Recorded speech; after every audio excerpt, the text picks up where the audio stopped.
What is postmodernism? 1.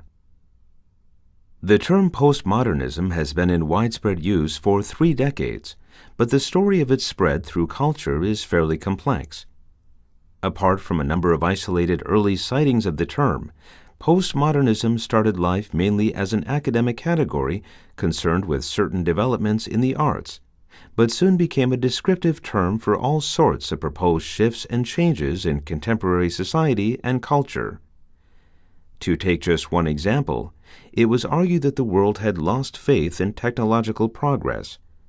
Because faith in technological progress was seen as belonging to a specific modernist historical period, the term postmodernist was thought an apt description of our new period of disillusionment.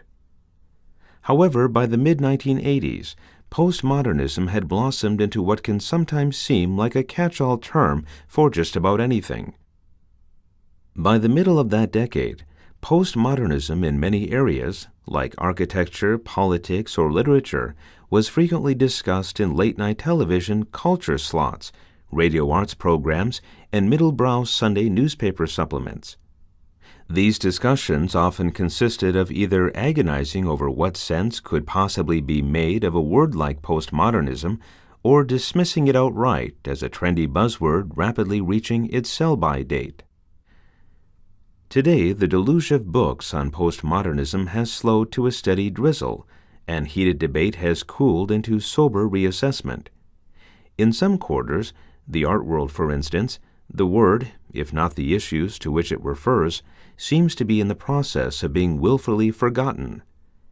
Meanwhile, aspects of postmodern theory have been fully integrated into humanities courses right across the Western world. So postmodernism persists to the extent that we might almost say, again with a little exaggeration, that it has become part of everyday speech.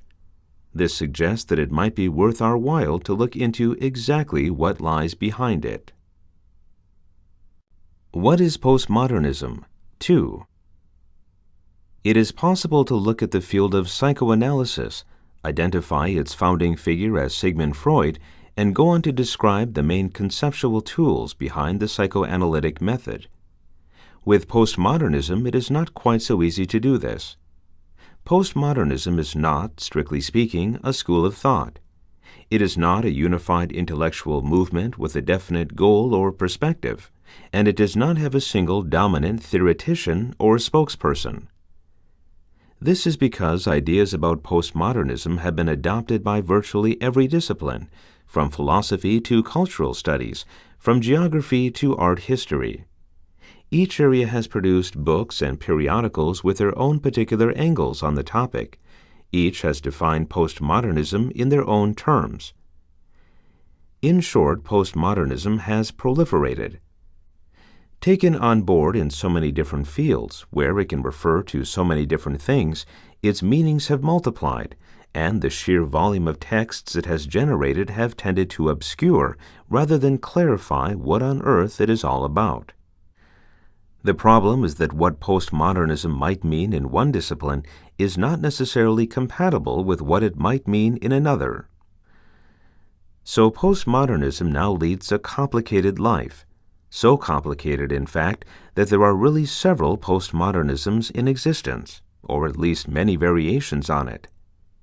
On the one hand, it now circulates, however ironically, in popular culture. On the other hand, it remains a controversial subject in academic books and journals. Some areas have become bored with it and are looking for alternatives. Others are only just getting used to having it around. For some, it is now a firmly established shorthand for a range of social and cultural transformations. Still others remain skeptical about its usefulness. Even in the day-to-day speech of what are sometimes called the chattering classes, postmodernism has more than one application. It can be used, for example, as a vague term for any contemporary artifact that seems in some way ironic. Or it can be used even more vaguely as a general name for our particular moment in history. Add to this the fact that its meaning has been argued over in the very areas, such as literary criticism, in which it was born, and it seems the only certain thing is that postmodernism is hard to get to the bottom of.